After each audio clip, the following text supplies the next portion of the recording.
जब तक के समाज में इंसाफ कायम नहीं होगा, न इमाम हुसैन का मकसद पूरा होगा, न रसूल का मकसद पूरा होगा, न मौला अली का मकसद पूरा होगा। अब आपसे कुछ कहूँ, आप समाजी इंसाफ कर रहे हैं या समाजी नाइंसाफियाँ कर रहे हैं? आपकी कितनी बच्चियाँ हैं जो बैठी उनकी शादी नहीं हो रही? शादी करना लड़की का हक है, लड़की का अधिकार है। जहाँ सहूलत हो वल्लाह वल्लाह, जहाँ सहूलत हो समझिए कि वहाँ शरीयत है, जहाँ मुसीबत हो वहाँ समझिए कि रस्में हैं। इस्लाम में शादी 1 मिनट में होती है। उनका तो कभी तो निकाह हो गया, किस्सा खत्म। न सांचर, न बरी, न बारात, न चिल्ला, न 40वां, नहीं 40वां मुँह से मेरा गलत बोला।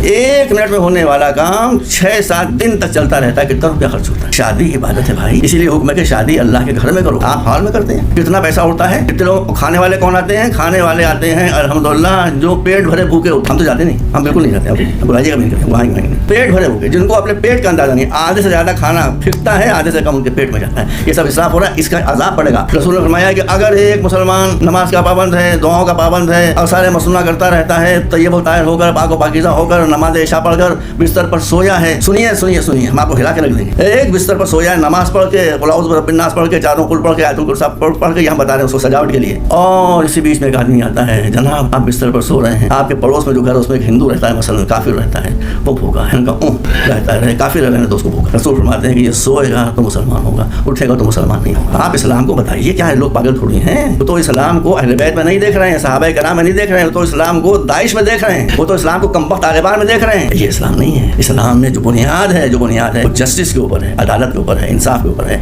कोई आदमी, अगर हम ज़्यादा बात करने की से भी खत्म हो जाएंगे, लेकिन हमने बता दिया इस्लाम एक कैरेक्टर का नाम है, नमाज पढ़ने का नाम नहीं है। कैरेक्टर का नाम है, रोज़ा रखने का नाम नहीं है। आप जैसे यहाँ से थोड़ी दूर निकले मेरठ रोड के ऊपर, और मेरा ऐसा जाहिर भी आपके साथ बैठा हूँ, मैं मुझे मेरठ जाना, अपने गाँव पहुँचा देता। थोड़ी देर के बाद एक साइन आया मेरठ, हमने रोक के गाड़ी मेरठ आ गया। हमने मेरठ को देखा, मेरठ के नीचे जो साइन बना हुआ था, तीर बना हुआ था, वो नहीं देखा। मेरठ के बोर्ड ने हमको मेरठ का रास्ता बताया था, मेरठ नहीं था। हम ये बगा बैठ गया तो अच्छा है। मुसलमान भी यही करते हैं कि नमाज एक रास्ता बताने का सिग्नल है, रोज़ा एक रास्ता बताने का इशारा है, हज एक रास्ता बताने का इशारा है। उस पर बैठा रहो, अगर बैठ गए तो मंजिल तक नहीं पहुँच सकते। ये बातें मुसलमानों को बताइए।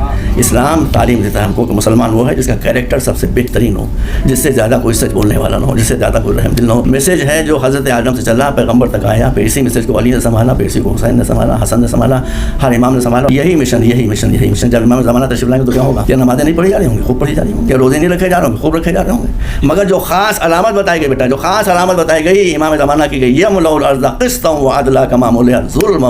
नमाज तो वो देखेंगे जो नमाज पढ़ते हैं, रोज़ा वो देखेंगे, रोज़ा रखते हैं, लेकिन जो खास खुसूसियत है कि दुनिया से जुल्म और नाइंसाफ़ी का खात्मा हो जाए। न कोई जालिम रहेगा, न कोई मज़लूम रहेगा, न कोई जाहिल रहेगा, न कोई गरीब रहेगा, न कोई बीमार रहेगा।